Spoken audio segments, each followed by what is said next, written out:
Akashvani COVID-19 ప్రత్యేక వార్తలు చదువుతున్నది గద్దె దుర్గారావు. దేశంలో మరొక మైలురాయి సాధించడంతో ప్రభుత్వం కరోనాపై పోరాటాన్ని కొనసాగిస్తున్నది. వరుసగా 18 రోజుల పాటు 50,000 కంటే తక్కువ కరోనా కేసులు నమోదయ్యాయి. గత 24 గంటల్లో 44,000 కొత్త కేసులు వెలుగు చూడగా 38,000 మంది కోలుకున్నారు. దీంతో 86,22,000 మంది ఇంతవరకు కోలుకోవడంతో జాతీయ స్థాయిలో రికవరీ రేటు 93.72% చేరుకుంది. 481 మంది గత 24 గంటల్లో మరణించినట్లు ఆరోగ్య మంత్రిత్వ శాఖ తెలియజేసింది. దేశంలో గత 24 గంటల్లో సుమారు 11,60,000 కోవిడ్ శాంపిళ్లను పరీక్షించారు. దీంతో మొత్తం పరీక్షల సంఖ్య 13,49,00,000కు చేరుకుంది. భారతదేశపు పరీక్షా సామర్థ్యం రోజుకు 15 లక్షలకు చేరుకుంది. మృతుల సంఖ్య తగ్గించడానికి ఇదొక దోహదకారి అయింది. ఆంధ్రప్రదేశ్లో నివర్ తుపాను ఈ సాయంత్రం తీరం దాటవచ్చని, ఇది వెంటనే శ్రీ పొట్టి శ్రీరాములు నెల్లూరు జిల్లాపై ప్రభావం చూపుతుందని సమాచారం. సహాయ రక్షణ పనుల కోసం ఎన్డీఆర్ఎఫ్ బృందాలను మోహరించారు. తెలంగాణలో 999 కొత్త కోవిడ్ కేసులు నిర్ధారణ అయ్యాయి. దీంతో ఇంతవరకు కోవిడ్ సోకిన వారి సంఖ్య 2,66,042కు చేరింది. రాష్ట్ర వైద్యారోగ్య శాఖ ఈ ఉదయం విడుదల చేసిన తాజా బులెటిన్ ప్రకారం ప్రస్తుతం రాష్ట్రంలో 10,000కు పైగా యాక్టివ్ కేసులున్నాయి. కాగా నిన్న మరో 4 మరణించడంతో రాష్ట్రంలో కోవిడ్ సంబంధిత సమస్యలతో మరణించిన వారి సంఖ్య 1,441గా నమోదైంది.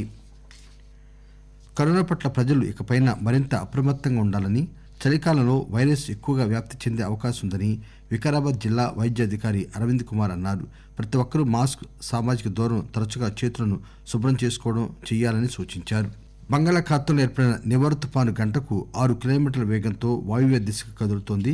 ప్రస్తుతం తమిళనాడులోని కడలూరుకు 290 కిలోమీటర్లు, పుదుచ్చేరికి 300 కిలోమీటర్ల దూరంలో కేంద్రీకృతమైనట్టు భారత వాతావరణ శాఖ తెలిపింది. ఇది పెను తుపానుగా బలపడి ఈరోజు రాత్రికి కరైకల్, మామల్లపురం మధ్య పుదుచ్చేరి సమీపంలో తీరం దాటవచ్చని తెలిసింది. నివర్ తుపాను తీరాన్ని దాటిన తర్వాత ఇప్పటికే కొనసాగుతున్న ద్రోణితో కలిసి రేపు, ఎల్లుండి తెలంగాణలో వర్షాలు కురుస్తాయని వాతావరణ శాఖ అధికారులు వెల్లడించారు. ఈరోజు నివర్ తుపాను తమిళనాడు తీరాన్ని దాటుతూ ఆపై రాయలసీమ, కర్ణాటకల మీదుగా తెలంగాణలోకి ప్రవేశిస్తుందని తెలిపారు. హైదరాబాద్, రంగారెడ్డి, మేడ్చల్, మల్కాజిగిరి జిల్లాలో 26వ తేదీన భారీ వర్షాలు కురుస్తాయని, 27న మిగతా చోట్ల వర్షాలు కురుస్తాయని తెలిసింది. నివర్ తుపాన్ని ఎదుర్కొనేందుకు తమిళనాడు, పుదుచ్చేరి, ఆంధ్రప్రదేశ్ రాష్ట్రాలకు అన్ని విధాల సహాయం అందిస్తామని కేంద్రం ఈరోజు హామీ ఇచ్చింది. జాతీయ విపత్తు నిర్వహణ కమిటీ సమావేశానికి వీడియో కాన్ఫరెన్స్ ద్వారా అధ్యక్షత వహిస్తూ కేబినెట్ కార్యదర్శి రాజీవ్ గౌబా ప్రాణ నష్టం, ఆస్తి నష్టం జరగకుండా చూసేందుకు లక్ష్యంగా పెట్టుకుని పనిచేయాలని ఆయా వర్గాలను ఆదేశించారు. వాతావరణ శాఖ జారీ చేసిన తుపాన్ హెచ్చరిక నేపథ్యంలో అధికారులందరూ ముందస్తు జాగ్రత్తలతో అప్రమత్తంగా ఉండాలని ఖమ్మం, భద్రాద్రి జిల్లాల కలెక్టర్లు ఆర్వి కరణన్, ఎంవీ రెడ్డి అధికారులను ఆదేశించారు. తుపాను వల్ల ఎటువంటి నష్టం సంభవించకుండా ముందస్తు జాగ్రత్తలతో అప్రమత్తంగా ఉండాలని ఆదేశించారు.